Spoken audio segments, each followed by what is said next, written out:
islaantii dhashay iyo ehliyada gabadhaas ka soo Axmed maanta waxaan rabnaa inaan ka hadalno arrintii foosha xumayd oo ka dhacday magaalada Gaalkacyo gabadhii 12 jirka ahayd oo loo geystay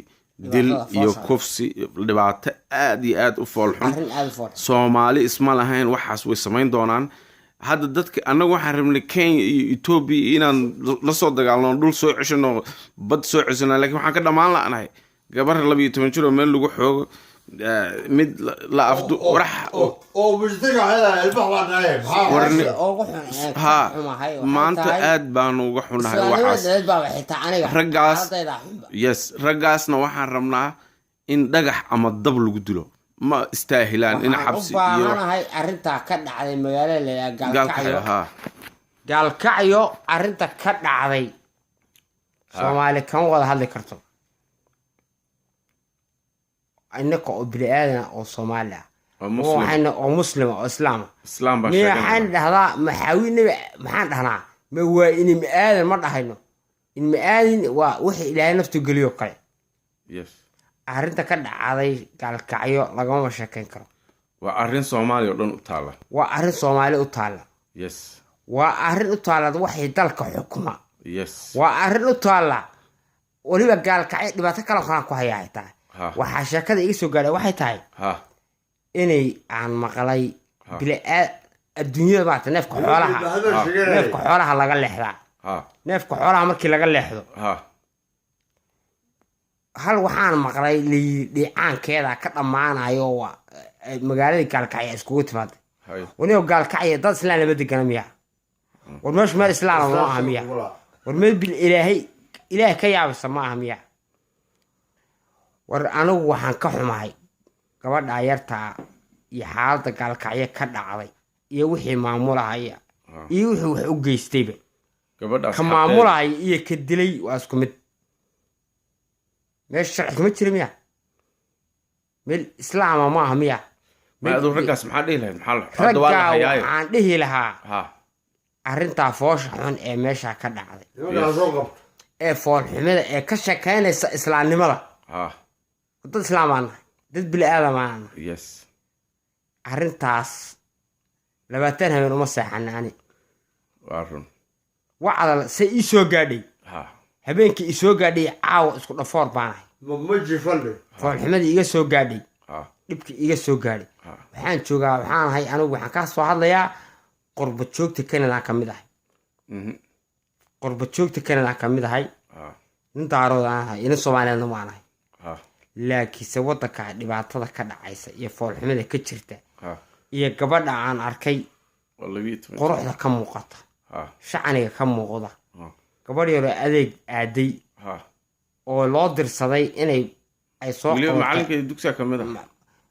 war wax dugsi leeyahay wax macallin leeyahay iska waa wada garxin sheekh iyo macallin baa ugu galgalaysa waa ay laakiin islaamnimada ma waa lagu soo wada noqon ilaa yes islaamnimada gabadha xaqeeda halagu soo wada gabadha xaqeedii Allah siiyo waxa dad baa dhalay ehel baa dhalay waa fool xumo annaga ba kuwa gaal iyo islaam baa noo xuntaa kuwana la dhashaa meesha jooga kuwana dhalaa meesha jooga kuwan alla jooga yes arrintan socota waxaan ka xumahay anigu ano la yiraahdo Master Axmed Weli Xasan Xuseen jooga magaalada Canada magaalada Edmonton Alberta qurba joogta Canada kamid ah waxaan ka hadlayaa on ka xumahay gabadha si arrinta dhacday lagama sheekan karo horta lagama sheekan karo arrinta dhacay lagama sheekan karo waxaan ka hadlayaa qurba joogta iyo ruux bili aadan oo islaam oo meel walba uu joogo arrinta dhacday wadanka ninkii haysta magaalada Gaalkacyo wala shakada Soomaali meel kasta joogto inay banaan baxda horta Soomaali meel walba ay joogto waa inay banaan baxdaan yes annagu hadda waa ku tala jirnaa ina inta wixii dhacay way dhaceen wixii dhacay way dhaceen yes kuwaan dhalay kuwaan la dhashay kuwa kale sugaynaa yes laakiin arrinta socota maanta horta wallahi ani meel xuma ay jiraan sala Aisha ahayd biri waa gabadh kula dhalatay islaamnimadiiba horta inaan ka baxaan ka yaabanahay bani anoo ahaa Master Ahmed wallahi say wuxuu dhaceen inaan ka baxaan ka yaabanahay inaan ka baxo baan ka yaabanahay war adduunyada laga leexan jiree ها maanta inay gabdhihii yaryaraa iyo dadkii Soomaaliyeed iyo islaamnimadii laga leexan waayo inay maanta wiil yar xun oo qori qaatay inuu maanta gabdhihii Soomaaliyeed bahdilo والله ما كحماي أنا. وأنا شغال قبطون. خبرت الكهلة وحدلي كرتا. شغال قبطون. نبى أرجو ترناي. وكل الله صدق لها. بقول لح أمر كذا بحر. ما كل واحد حرك ولا حي. بعت. لا كبر روّد. تبى كويس تي تنبه. تي تنبه. أو دور كذا بحر. هاي. تي تنبه دور كذا حي. أيده كويس تيجي وحقدره. تي تنبه دور كذا بحر. waxay ku noqotay mucjiso ha daqiiqad baa tik tik tik tik tik gacantii baa barresa kaga dhacay tik tik tik waa loogu talagalay ilaahay maxmuudka ugu talagalay yes dhaar tik tik tik tik tik halkii bay nafta kaga baxay waayo khalad buu galay khaladku galay waxay ahayd kaba dacasoo qabay laxdii hore irdeg yaa cagta kaga istaagtay sidii laxdii hore baa cagta kaga istaagtay haye tii dambu dhabarka xoog ooga dharbaaxay naga leexo dhabarka haye dhabarka markuu kaga dhuftayna wixii ka dhacay waaba la ogaaba marka waxa weeye warmiya meena islaam ahayn warmiyana bilaa aadam ahayn warmiyana dad ilaah ka yaaba ahayn warmiyana war islaamnimadu maxay tahay war islaamnimadu maxay tahay war dadku miyay diin baran war dadku miyay dad bilaa aadam ahayn intuu barwaay ورياه أنا أحمد وحان سمية والله أدونك وحاوش على كوالي قصق قرح بقول بسته أدونك أنا وش على الصوماليات والصومال نمو أما وراش ما وحنا تكلا أسكر صومال نمو درتت باناكتي سسول بسته أساس هذا وحنا الله قبلنا قرح بدنا بعدها الله قبلنا قرح بدنا مركا وياهي نمية وحبا دعاي وحي دعاي أرن عن عادهم بعد عضاي قال كعيشة كذا وحي معمولة هي يدبتر كوش قاينا هي يا خنيسكي تشوجا والله ويقعد بتعني قال كعي والله هذا يسمح عن استاجن هدين بحي استكتابدي قولي ولاش قولي لبي تمنشرة قولي لبي تمنشرة هدي عاش حق هذا شو والله سميت كلا يسوع لبي أنا أروح حق دن كلا يا مسكربا ما حق بدن كملي بعدين حق بدن كملي صوت أويتاي قولي الإسلام قولي بلا آدم لبي تمنشرة رب حدا ويجي بيجي سوق قادس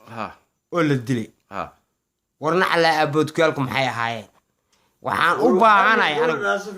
waxaan u baahanahay anoo ah qurbo joogta Canada anoo ka hadlahay waxaan u baahanahay gabadha janaka naafac la yiraahdo aan ka soo hadlay yani waxaan u baahanahay hadii dad bila aadan leeyahay hadii dad islaam leeyahay wallahi arintaas meel xun bay iga gaadhay arinta wixii ka dambeeya iyo wixii geystayba hala soo qabto wallahi yaa halla ما والله يا صوما هدي لا هي يا هدي لا وايب nimankaas aan gabdhaha waxaan u baahanahay arinta foosh xun ee ka dhacay magaalada Galkayo gabdhaha naga yarkaan amaan loo siiyo magaca Soomaaliyeed hala ilaaliyo oo dhimanayna ma aanu dhimanayna misawaan wallahi billaah taan ku maqan arintaas kiita wadanka maamulahay iyo kii mas'uulka ah wallahi in la dilo istaahila gabdhaha hala ilaaliyo gabdhuhu waa walaaladeen wayna la dhasheen waan dhalay dad bila aadan aan nahay dad islaam aan nahay nimayo ilaahay ka yaab nin walow gabadha aad rabto haday aad isfaham weydaan ka leexo waa walaasha ka leexo adduunka waxa ka jira wax la isfahanka waa la isfahmaa hadii la diido waan ka leexanayaa hadii diido waan ka leexanayaa laakiin nimayo gabdhaha la ilaaliyo gabdhaha la ilaaliyo war way dhaleen oo waan dhalay oo way dhaleen oo way la dhasheen oo xawiin nabi aadan baa ku soo dhaqmay war markii hore waxa lagu abtirsan jiray hooyada moogta arintaas ma jarteen may taban habeen say ii gashay wajigay ka muuqataa maanta habar gidir habar bay wajigay ka muuqataa habar awal habar bay habar jacayl habar bay marka anigu waxaan ka hadlayaa saaxiibkay naafac waxaan ka hadlayaa taankan naafac baan ka soo hadlayaa in la Mr. UK baa iska leh taankan waa saaxiibkay anigu islaan ma ay horta miihi waa horta sheekadii ma fiicnaba sababta arrintaa dhacday wallaahi madax bay geysay 10 beri sheekadii madax bay gaadhay waxaan gaadhay oo dambaba ma fahmi karaba marka habarta ilka halay wax dili karta iyo wax walba laakiin mayo gabdhahan wayna dhalan wayna dhasheen arrintaa wixii wax u geystay waa inay xaq degdeg ah si sharci degdeg ah waa in lagu qabtaa dadkaas la dilaa dhagax iyo naar iyo xabad iyo cadaab la iskugu daraa maca salaama saaxiib adoo hadda butaqo waxaa jirtay wiil yar oo hadda ka hor loo gubay gabar maxay gabadhu waa abgaal iyo waasaan maxaa wiil baa loo dilay maskiina oo muslima oo Soomaaliyeed oo muslima war kuwa u baahan in la dilo waa kuwan dad wax xun sameeyo kuwaas in la dilo waayo soo hadlaynaa ina naafiti kelmada wada kale Canada waxa ka soo hadlaynaa naasig meesha la yiraahdo naafac TV ina naafac TV baan ka soo hadlaynaa yes war maanta arrinta soo gaadhay waan ka xumahay 3 habeen ma seexan oo wallahi billahi tallahi waa tan dad islaamana islaamnimadii waa lagu xadgudbay islaamnimadii jidil baabi okay habarta indaala wax dili karta war gabdhaha naga hala ilaaliyo war gabdhaha Soomaaliyeed hala sharfo war gabdhaha Soomaaliyeed hala soo dhaweeyo anigu intaas aan leeyahay assalamu alaykum warahmatullahi wabarakatuh